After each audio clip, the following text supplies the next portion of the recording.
सभी का स्वागत करता हूं आपके अपने चैनल स्मार्ट स्टडी डीएस पर। साथियों, जिनका भी बिहार पुलिस कांस्टेबल का पेपर 27 जुलाई को है, स्पेशली उनके लिए क्लास है। मैं कहूंगा अगर आप अपने 27 जुलाई के पेपर बिहार पुलिस कांस्टेबल को क्रैक करना चाहते हैं तो आज की इस वीडियो को पूरे के क्वेश्चंस को तैयार कर लीजिए, आपका पेपर क्रैक हो जाएगा। क्योंकि यहाँ पर 27 जुलाई के बेस पर सभी सवालों को कवरअप किया है। हिंदी, बिहार जीके, विज्ञान, जीके, जीएस, करंट अफेयर और साथियों मैथ और इंग्लिश, यानी कि इन पूरे 100 सवालों को अगर आप देख लेते हैं तो आपका बहुत फायदा होगा आपकी शिफ्ट में। पहला क्वेश्चन आपकी स्क्रीन पर, पहला विश्व हिंदी सम्मेलन कहां पर संपन्न हुआ? तो ये नागपुर में हुआ था। अगर आपसे पूछा जाए कि पहला ये सम्मेलन हुआ कब था, तो 1975 में हुआ था। अगला सवाल देखिए, इनमें से कौन सा शब्द व्यक्तिवाचक संज्ञा है? गांव एक जातिवाचक संज्ञा है, दिनकर की बात करें तो व्यक्तिवाचक संज्ञा है, पुस्तक भी जातिवाचक संज्ञा है और कलम भी जातिवाचक।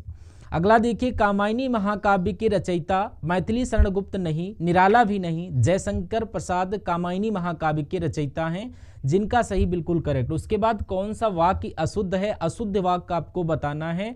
मेरा यहाँ कोई काम नहीं है तो बिल्कुल करेक्ट है। तुम्हें हम अब नहीं समझा सकूंगी, ये गलत है। उससे बोलकर मैं थक गया, ये भी शुद्ध वाक्य लग रहा है। उसके बाद मेरा काम कर दीजिए, ये भी शुद्ध लग रहा है। यानी कि कौन सा वाक्य अशुद्ध है? ऑप्शन नंबर बी वाला अशुद्ध है। अगले नंबर का सवाल, अंधेर नगरी जो नाटक है, इसके रचनाकार कौन है? तो मैं कहूंगा भारतेंदु हरिश्चंद्र है। आंसर आपका सी हो जाएगा। बीजक किसकी रचनाओं का संग्रह है? अगर आपका जवाब कबीर दास है तो बिल्कुल सही हो जाएगा। उसके बाद देखिए, इनमें से कौन सा वाक्य शुद्ध है? 4 वाक्य आपके सामने हैं, 3 वाक्य अशुद्ध होंगे और 1 वाक्य शुद्ध होगा। क्या दीवार बहुत ऊंची है? क्या दीवाल, देखिए यहां पर दीवाल गलत शब्द है। क्या दीवार बहुत ऊंची है? तो कौन सा यहां पर सही होगा? क्या यहां पर ये भी दीवार गलत लिखा हुआ है, दा में छोटी की मात्रा, और ये भी। मैं कहूंगा शुद्ध वाक्य जो होगा हमारा ऑप्शन नंबर ए वाला हो जाएगा। कौन सा? ए वाला। अगला देखिए, अनुरक्त शब्द का विलोम क्या होता है? विरक्त होता है। विरक्त आपके सवाल का बिल्कुल करेक्ट आंसर हो जाएगा।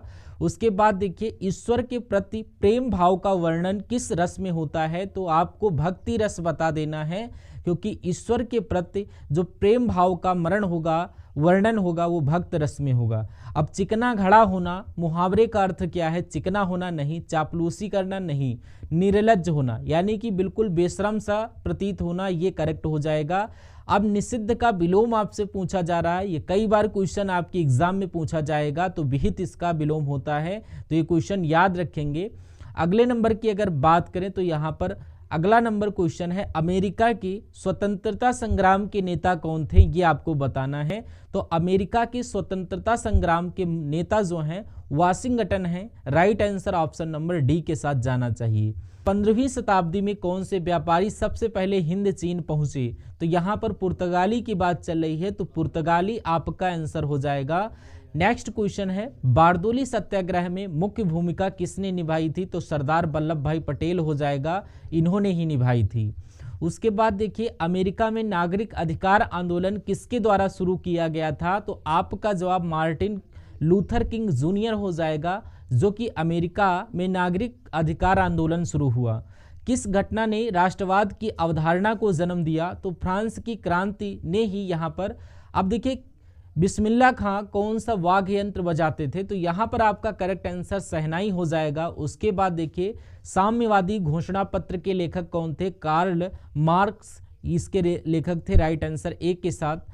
अगला देखिए, द्वितीय विश्व युद्ध का तात्कालिक कारण क्या था? अंतरराष्ट्रीय आर्थिक संकट नहीं, जापान में सैन्यवाद का उदय नहीं, फ्रांसीसी एवं नाजीवाद का उदय नहीं, पोलैंड पर जर्मनी का आक्रमण। ये बात आपको याद रखना है, यही क्वेश्चन बनता है। अगला क्वेश्चन देखिए, द्वितीय विश्व युद्ध में 1 सितंबर 1939 को पोलैंड पर किसने आक्रमण किया? तो किसने आक्रमण किया, ये बात आपसे पूछी जा रही है। तो यहाँ पर आपकी इस क्वेश्चन का एडोल्फ हिटलर करेक्ट आंसर हो जाना चाहिए।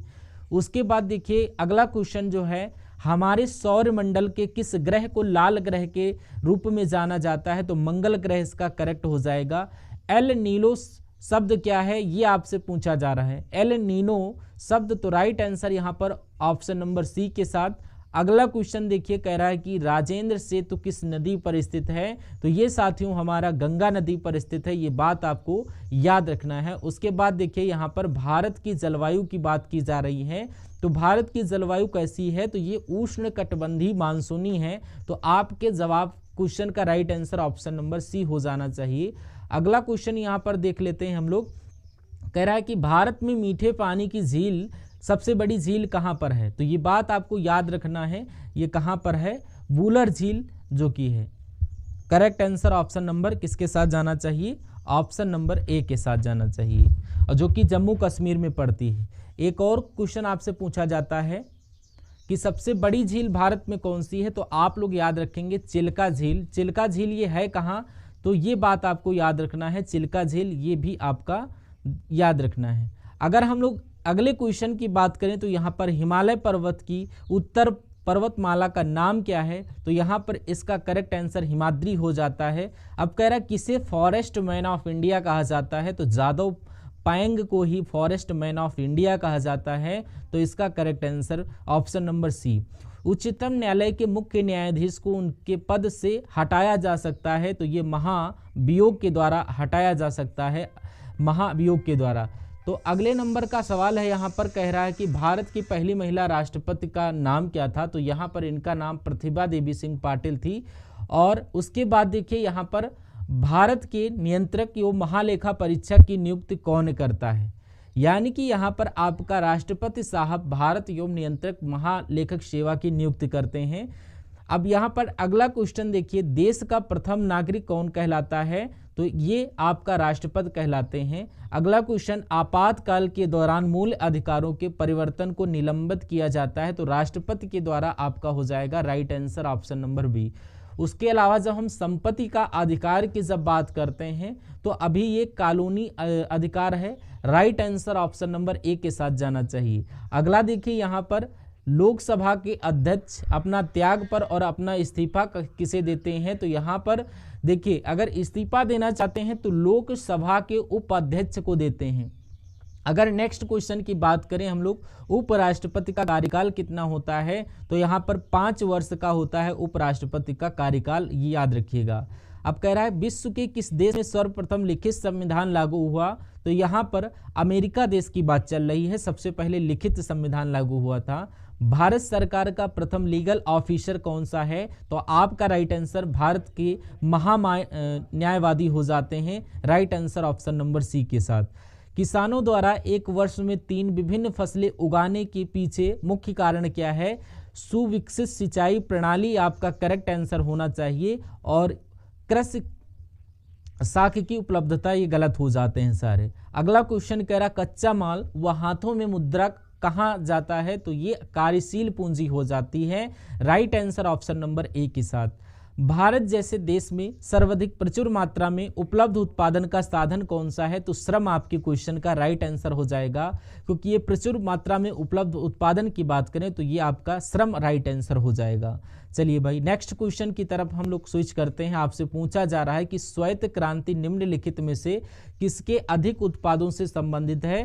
तो ये मैं कहूँगा दूध उत्पादन से संबंधित है। श्वेत क्रांति ये आपकी दूध से ही संबंधित होती है।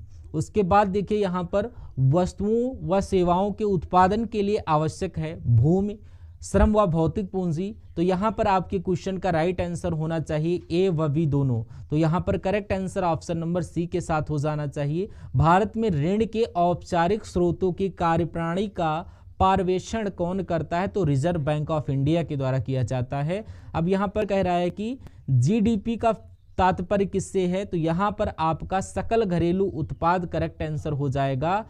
ग्रॉस डोमेस्टिक प्रोडक्ट इसका इंग्लिश में हो जाता है अनुवाद। तो अगर सकल घरेलू उत्पाद आप लोग लगा देते हैं तो आपका करेक्ट आंसर हो जाता है। कह रहा अल्प बेरोजगारी तब होती है जब लोग काम करना नहीं चाहते, उसको अल्प बेरोजगारी कहते नहीं। शुष्क ढंग से काम करते नहीं, वो अपनी क्षमता से कम काम करते हैं, ये आपका सटीक जवाब हो जाएगा। अल्प बेरोजगारी तब होती है जब लोग अपनी क्षमता से कम काम करते हैं। नेक्स्ट नंबर का क्वेश्चन आपकी स्क्रीन पर कह रहा है कि भारत के ग्रामीण क्षेत्रों में किस प्रकार की बेरोजगारी पाई जाती है, तो यहाँ पर मौसमी बेरोजगारी और प्रछन्न बेरोजगारी यानी कि छिपी हुई बेरोजगारी। तो इसलिए आपका राइट आंसर यहाँ पर कौन सा होगा, राइट आंसर यहाँ पर ऑप्शन नंबर सी हो जाएगा। नेक्स्ट नंबर का क्वेश्चन देखिए, राष्ट्रीय आय का मतलब क्या है, तो राष्ट्रीय आय का मतलब सरकारी आय, पारिवारिक आय, सार्वजनिक उपक्रम की आय। तो यहाँ पर आपका राइट आंसर उत्पादन के साधनों से आय, तो राइट आंसर डी के साथ। अगला क्वेश्चन यहाँ पर देखिए, कह रहा विश्व के सबसे बड़े क्रिकेट स्टेडियम मोटेरा का नाम रखा गया। मोटेरा इसका नया नाम यानी कि नरेंद्र मोदी स्टेडियम रखा गया है, तो ये गुजरात के अहमदाबाद में है। अगला क्वेश्चन यहाँ पर देखिए, कह रहा है कि हिरोशिमा कविता के रचयिता कौन है, तो हिरोशिमा कविता के रचयिता यहाँ पर राइट आंसर सच्चिदानंद हीरानंद वासेन अज्ञे आपका करेक्ट आंसर हो जाता है। मधुबनी लोक चित्र शैली किस राज्य में लोकप्रिय है, तो यहाँ पर आपका राइट आंसर हो जाएगा बिहार। क्या हो जाएगा, बिहार। नेक्स्ट नंबर का क्वेश्चन आपकी स्क्रीन पर कह रहा है कि अंतर्राष्ट्रीय न्यायालय का मुख्यालय की अगर बात करें ये कहाँ पर स्थित है, तो ये आपका 1949 में इसकी स्थापना की गई थी और इसका मुख्यालय नीदरलैंड के हेग में स्थित है। तो यहाँ पर करेक्ट आंसर हो जाएगा हेग। अगला क्वेश्चन यहाँ पर देखिए, अंबेडकर जयंती मनाई जाती है, तो यहाँ पर आपका राइट आंसर 14 अप्रैल हो जाएगा। अगला क्वेश्चन यहाँ पर देखिए, आपकी स्क्रीन पर देखिए, डॉक्टर भीमराव अंबेडकर की अगर जन्म की बात करें तो 1891 में हुआ था। अगर बात करें कहाँ हुआ था, तो मध्य प्रदेश के महू नामक स्थान पर हुआ था।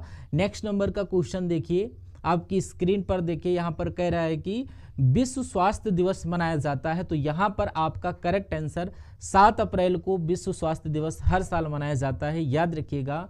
नेक्स्ट नंबर का क्वेश्चन देखिए, बिहार में एशिया की सबसे बड़ी और मीठे पानी की गोखुर झील कौन सी है, तो यहाँ पर आपका कांवर झील आपके सवाल का बिल्कुल करेक्ट आंसर हो जाएगा। अगला क्वेश्चन देखिए, यहाँ पर बिहार समाजवादी पार्टी का गठन किसने किया था, तो इनका नाम फूलन प्रसाद वर्मा और जयप्रकाश नारायण के द्वारा बिहार समाजवादी पार्टी का गठन किया गया। अगर अगले क्वेश्चन की बात करें, 2011 की जनगणना के अनुसार बिहार में कौन सा जिला न्यूनतम साक्षरता दर वाला जिला होगा, तो यहाँ पर पूर्णिया आपका करेक्ट आंसर हो जाएगा। अगला क्वेश्चन, बिहार के निम्नलिखित जिलों में से किसमें आपको अधिकतम क्षेत्रफल में अति सघन वन मिलेंगे, तो आपका पश्चिमी चंपारण आपके क्वेश्चन का राइट आंसर हो जाएगा। अगला क्वेश्चन आपकी स्क्रीन पर कह रहा है कि 2011 के जनगणना के अनुसार भारत में किस राज्य में जनसंख्या घनत्व सर्वाधिक था, तो अगर यहाँ की बात करें तो बिहार आपके क्वेश्चन का करेक्ट आंसर हो जाएगा घनत्व के हिसाब से। नेक्स्ट नंबर का क्वेश्चन देखिए, यहाँ पर कह रहा कि अनिमेष लोचन चैतन्य तीर्थ बिहार के किस जिले में स्थित है, तो ये आपका बिहार के गया में स्थित है। गया आपके क्वेश्चन का बिल्कुल करेक्ट आंसर होना चाहिए। बिहार में कोइलवर पुल किस नदी पर स्थित है, तो ये आपका सोन नदी पर स्थित है। अगला क्वेश्चन यहाँ पर देखिए, कह रहा है बाबू जगजीवन राम छात्रावास योजना का संबंध किससे है, तो यहाँ पर अनुसूचित जाति और अन्य पिछड़ा वर्ग के छात्रों के लिए छात्रावास सुविधा प्रदान करना आपका करेक्ट आंसर हो जाएगा। तो ये क्वेश्चन स्टार लगाकर देख लेना क्योंकि ये बहुत ही इंपॉर्टेंट क्वेश्चन है। अगला क्वेश्चन कह रहा है कि बिहार में महात्मा गांधी सेतु का उद्घाटन किसके द्वारा किया गया था, तो इंदिरा गांधी के द्वारा ही किया गया था। अगला क्वेश्चन कह रहा बिहार में महात्मा गांधी सेतु का उद्घाटन किसने किया था, तो यहाँ पर इंदिरा गांधी के द्वारा महात्मा गांधी सेतु का उद्घाटन किया गया था। बिहार में पहली बार राष्ट्रपति शासन कब लगाया गया था, 1968 में बिहार में सबसे पहले शासन लगा था, ये आपको याद रखना है, राष्ट्रपति शासन।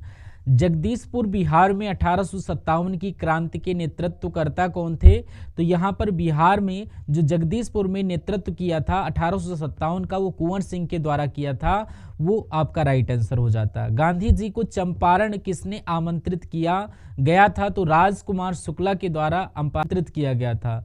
अगला क्वेश्चन, एम्पियर की एसआई इकाई क्या है, तो विद्युत प्रभाव होती है। विद्युत प्रभाव आपके क्वेश्चन का बिल्कुल करेक्ट आंसर हो जाता है। चलिए, और अगर हम यहाँ पर बात करें विद्युत धारा को मापा कैसे जाता है, तो एमीटर से मापा जाता है। एमीटर आप लोगों को याद रखना है। और एम्पियर की एसआई इकाई जब आपसे पूछी जाए तो विद्युत प्रवाह है। अगला क्वेश्चन, न्यूटन का सिद्धांत किसकी वजह से परिष्कृत हुआ, तो ये फिजिक्स की जो क्वांटम फिजिक्स है उसकी वजह से ये परिष्कृत हुआ था। न्यूटन का सिद्धांत। आप आज की उपग्रहों के प्रेक्षण में इसका उपयोग किया जाता है, तो आज भी उपग्रहों के प्रेक्षण में गुरुत्वाकर्षण सिद्धांत का उपयोग किया जाता है। Right answer option number C के साथ। किसने न्यूटनवाद को झूठा करार किया?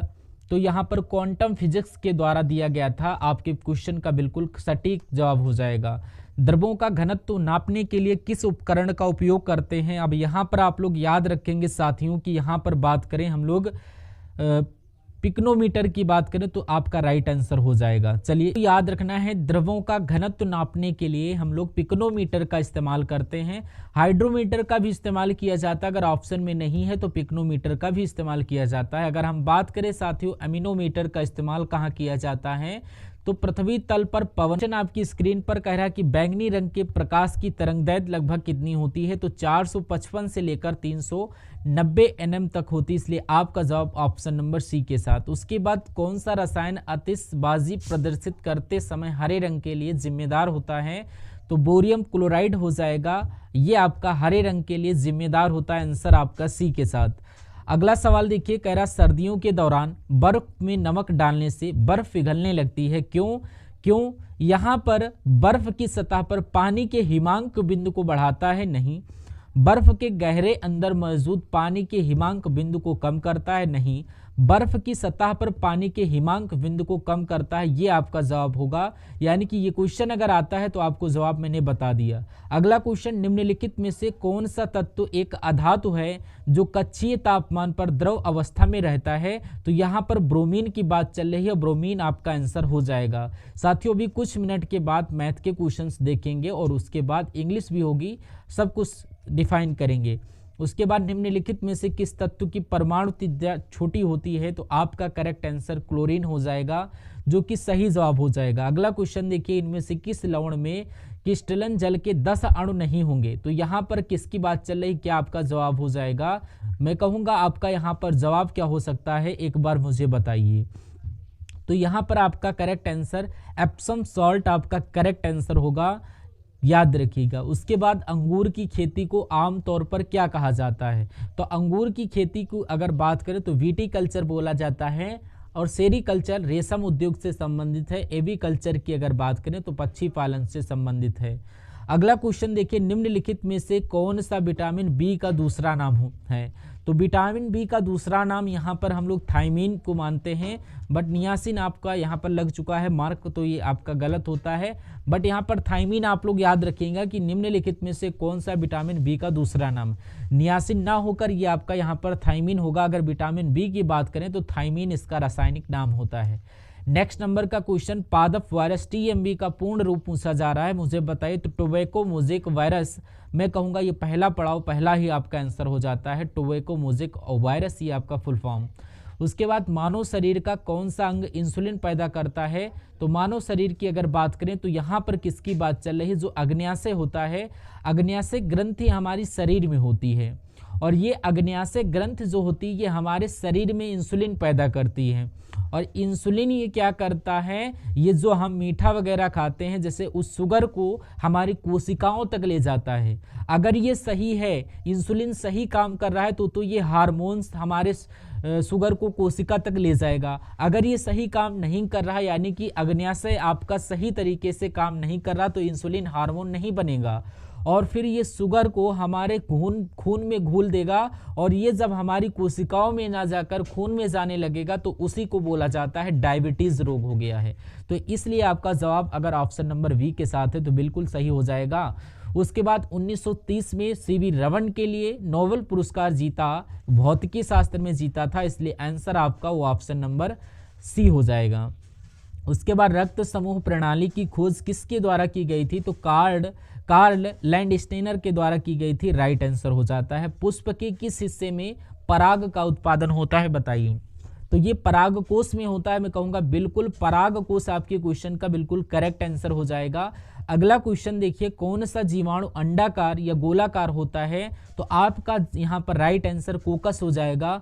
कोकस जो है ये अंडाकार या गोलाकार होता है, ये बात आप सभी लोग याद रखिएगा। बहुत बढ़िया, वेरी गुड क्लास। तो अब आपके सामने यहाँ पर मैथ के क्वेश्चन स्टार्ट हुए, इन सभी के सभी क्वेश्चंस अच्छे हैं और इन सभी क्वेश्चंस को आप लोग देखिएगा। तो पहला क्वेश्चन है आपकी स्क्रीन पर, यहाँ से आपसे पूछा जा रहा है कि यदि 22, 15, 28 पी और क्यू का औसत 16 है तो पी और क्यू का औसत क्या होगा। तो यानी कि अगर हम बात करें 22 + 15 + 28 + पी + क्यू को अगर हम लोग क्या करें, जोड़ देते हैं तो इनका औसत बनता है 16। अगर संख्या की बात करें तो 5 संख्याएं ली गई हैं, अगर इनके योगफल की बात करें तो 16 की गुणा 5 से कर दीजिए तो यहाँ पर 80 आ जाएगा, तो इनका योगफल यहाँ पर 80 होगा। तो अब यहाँ पर P + Q का अगर आप मान निकालना चाहते हैं तो इनका योगफल करके 80 में से घटाइए। तो सबसे पहले यहाँ पर 8, 2, 10, 15, तो यहाँ पर सबसे पहले P + Q = 80 - 15, यानी कि ये हासिल का 1 लग जाएगा, 3, 4, 5, 6, यानी कि ये आपका हो जाएगा 65। P + Q आपका बचेगा 65। तो इसका आपसे औसत पूछा जा रहा है। तो यहाँ पर ये जो दो संख्याएं हैं, 2 से जब भाग करोगे तो 7.5 और 7.5 आपकी क्वेश्चन का बिल्कुल सही और सटीक जवाब हो जाएगा। चलिए उसके बाद देखिए, कह रहा है नेक्स्ट नंबर का क्वेश्चन आपकी स्क्रीन पर, और यहाँ पर अगर बात करें तो आपसे क्या पूछा जा रहा है जरा देखिए। एक त्रिभुज की भुजाओं का अनुपात 4, 7, 9, यानी कि ये त्रिभुज है मान लीजिए, और इसकी भुजाएं एक अगर 7 हो जाता है, एक 9 हो जाता है और ये 4, तो इनका योगफल कितना है। तो छोटी और बड़ी भुजाओं का योगफल आपका हो जाता है 65।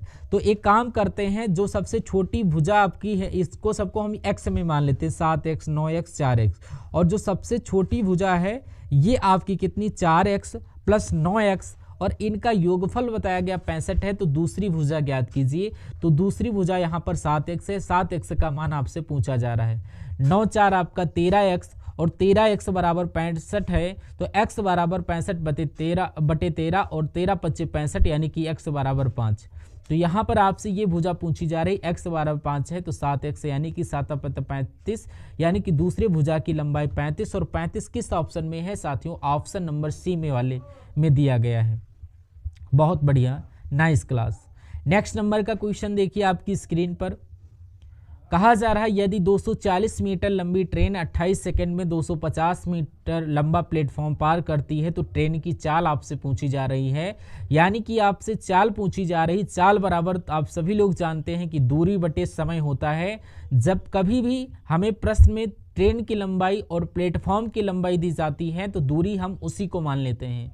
240 + 250 ही आपकी दूरी हो जाएगी, और समय आपके पास 28 सेकंड है, तो इसको कैलकुलेट कर लीजिए कितना हो जाएगा, 490 हो जाएगा। 490/28, यानी इसको कैलकुलेट जरा कर लीजिए और आप यहाँ पर चाल आपको मालूम हो जाएगी। लेकिन चाल आपको यहाँ पर किलोमीटर प्रति घंटे में बताना है। तो अगर हम लोग किसी भी मीटर प्रति सेकंड को किलोमीटर प्रति सेकंड में बदलते हैं तो 18/5 से गुणा कर देते हैं, तो 5 × 5 और 5 × 40 और 5 × 45, यानी कि ये आपका हो जाएगा। अगर इसको कैलकुलेट करवाएं तो ये 14 आ जाएगा, 2 से कट कराएं तो ये 9 आ जाएगा, फिर 14 × 14, 14 × 7 = 98, 7 × 9 आपका 63, यानी कि चाल आपकी जो निकल करके आई है वो 63 निकल कर आई है, 63 किलोमीटर प्रति घंटा, और ऐसा आपका ऑप्शन नंबर बी में लिखा हुआ है। तो राइट आंसर बी के साथ। उसके बाद अगला क्वेश्चन, ये भी बहुत ही इंपॉर्टेंट क्वेश्चन आपके एग्जाम में डिक्टो आएगा।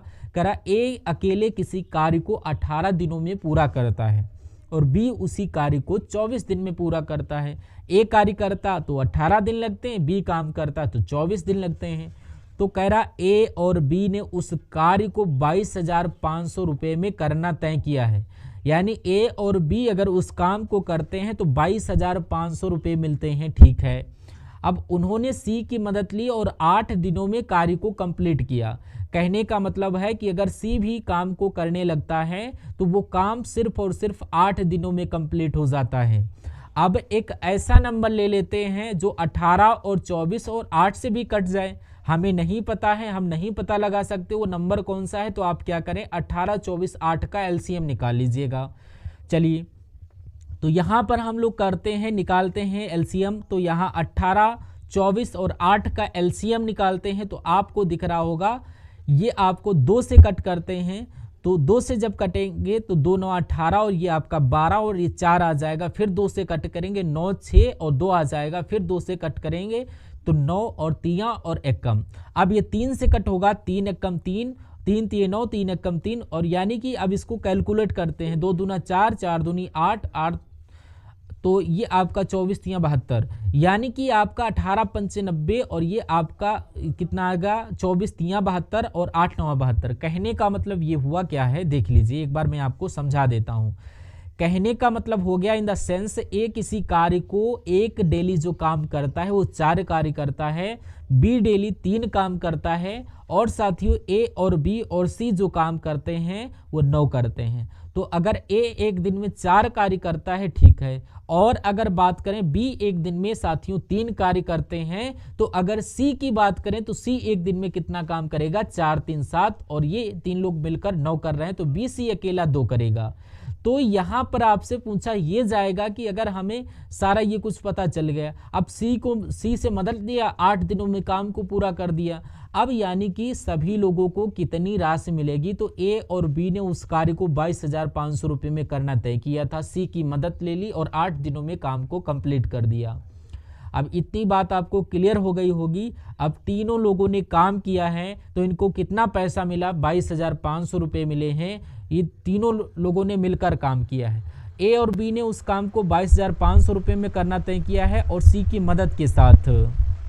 तो कितनी धनराशि मिली है, तो ये एक दिन में 4 काम करता है, कितना 4 काम करता है, और इन तीनों लोगों को अगर काम जो किया है इनको कैलकुलेट कर देते हैं तो हमारा कितना बनता है 9, तो आपका आंसर आ जाएगा।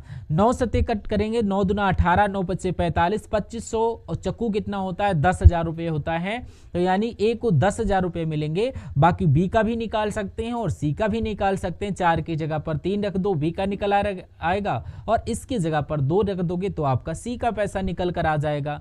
नेक्स्ट नंबर का क्वेश्चन कह रहा है 9 - 2 गुणा 2 भाग +6 भाग, यानी कि 3 + 3। सबसे पहले जो ऑफ होता है तो उसको सॉल्व करते हैं। 6 3 18, और ये +3, 2 हो जाएगा गुणा 2 या -2। अब इसको हम करेंगे 2 दूना 4, यानी कि 9 - 4 प्लस आपका 18 21, यानी कि 9 में से 4 जाएगा तो ये आपका 21 + 5 आपका 26 हो जाएगा साथियों, है ना। तो यहाँ पर 26 तो आंसर में आ नहीं रहा, तो फिर क्या दिक्कत है, कोई दिक्कत होगी, टाइपिंग मिस्टेक हुई होगी, बट क्वेश्चन आपका ऐसे ही सॉल्व होगा। 26 ही आपके क्वेश्चन का करेक्ट आंसर होगा। उसके बाद अगर हम इसमें कोई दिक्कत है तो चिन्हों में कोई दिक्कत है वो तो मुझे नहीं पता, लेकिन मुझे को आंसर चेंज आना ही था, तो हो सकता हो टाइपिंग मिस्टेक हुई हो इसलिए वो आंसर ना आ पा रहा हो। अब कह रहा है यदि x का 16% y के 24% के बराबर है तो x का 24% कितना है, तो अगर x का 16% जो है वो y के 24% के बराबर है तो 0 से 0 कैंसिल हो जाएगा, 0 से 0 कैंसिल हो जाएगा, है ना। फिर यहाँ पर चलिए कोई दिक्कत नहीं। अब x का 24% कितना होगा, अब x का तो यहाँ पर x बराबर आ जाएगा, अगर बात करें तो x बराबर हमारा आ गया y गुणा 24 बटे 16 आ जाएगा। अब इसको थोड़ा सा कट करते हैं तो ये 12, 2 से कट करोगे 8, और कट करोगे 4 और 6, और इसको और कट करोगे 3/2, यानी x का मान निकला है 3y/2। और तो ये कह रहे हैं कि x का 24% कितना होगा, ये बात आपको यहाँ पर मुझे बता दीजिए। चलिए तो x यानी कि इसका 24% निकाल लेते हैं, ये x की वैल्यू है, इसका 24% निकालेंगे, 2 से कट होगा तो ये 12 आ जाएगा। थोड़ी सी जगह हम लोग बना लेते हैं।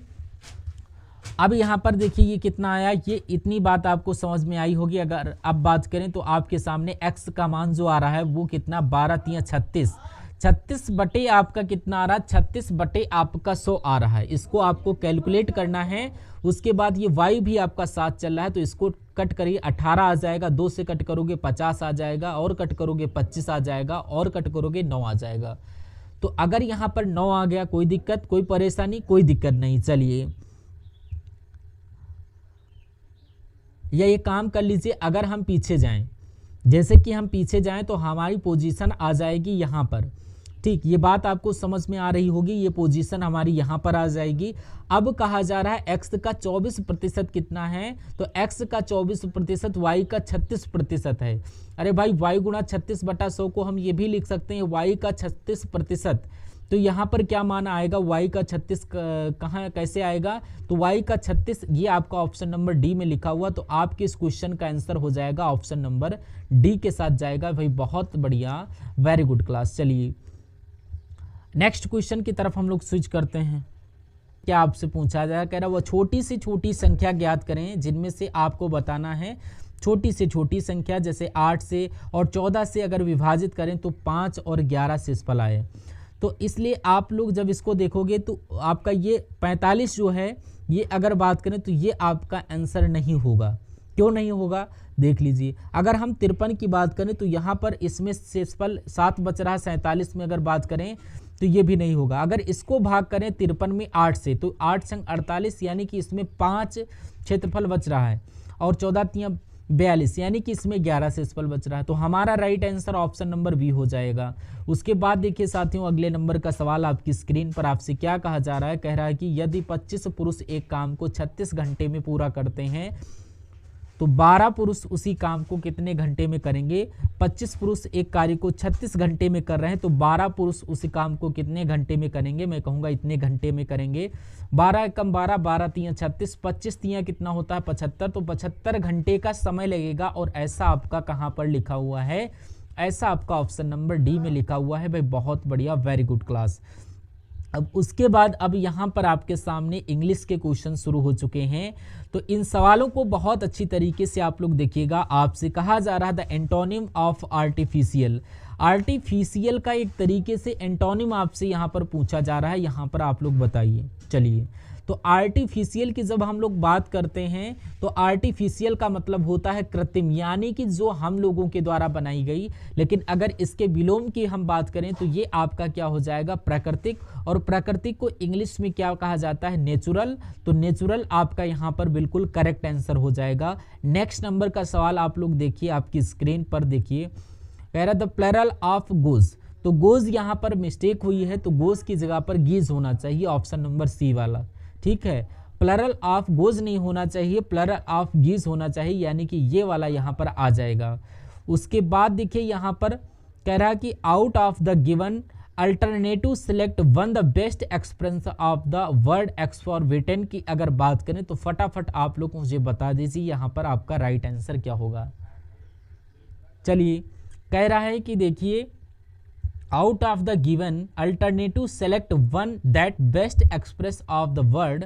तो एक्स और विटेन की अगर हम लोग बात करें तो इसको हम लोग अत्यधिक हिंदी में बोलते हैं।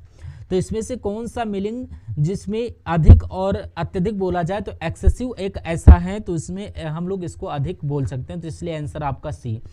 नेक्स्ट नंबर का क्वेश्चन कह रहा है pick up the word from the choice which is similar to word asked in clement. तो बताइए यहाँ पर pick up the word from the choice which is the similar to word asked in clement. देखिए यहाँ पर अगर miserable की बात करें तो माइजरेबल का मतलब होता है दुखी, और मेलोडी का मतलब होता है लाड, और राइगरस की बात करें तो कठोर, और जनरल का मतलब होता है मिलम। Pick up the word from the choice which is similar to word ask in clement. बताइए, तो यहाँ पर जब हम लोग बात करते हैं इस क्वेश्चन की, तो इसका मतलब हो जाता है इंक्लीमेंट का मतलब होता है कठोर। क्या होता है, इंक्लीमेंट को हिंदी में हम लोग क्या कह सकते हैं, आप लोग देखिए, इसको हम लोग कह सकते हैं कठोर। और इसका सिमिलर मीनिंग पूछा जा रहा है, तो यहाँ पर राइग्रेस का मतलब भी होता है कठोर, तो ये दोनों आपस में सेम मीनिंग हो जाएंगे। तो सिमिलर मीनिंग यानी कि आंसर आपका इस क्वेश्चन का जाएगा ऑप्शन नंबर सी। भाई बहुत बढ़िया, वेरी गुड क्लास। तो ये आपके सारे क्वेश्चंस आप लोगों ने देखे। साथियों, कैसी लगी आपको ये क्लास, एक बार इस वीडियो को लाइक करिएगा, चैनल पर अगर नए हैं तो चैनल को जरूर सब्सक्राइब करिएगा, और अपने मित्रों के साथ इस वीडियो को जरूर एक बार शेयर करिएगा। तो thank you for watching this session.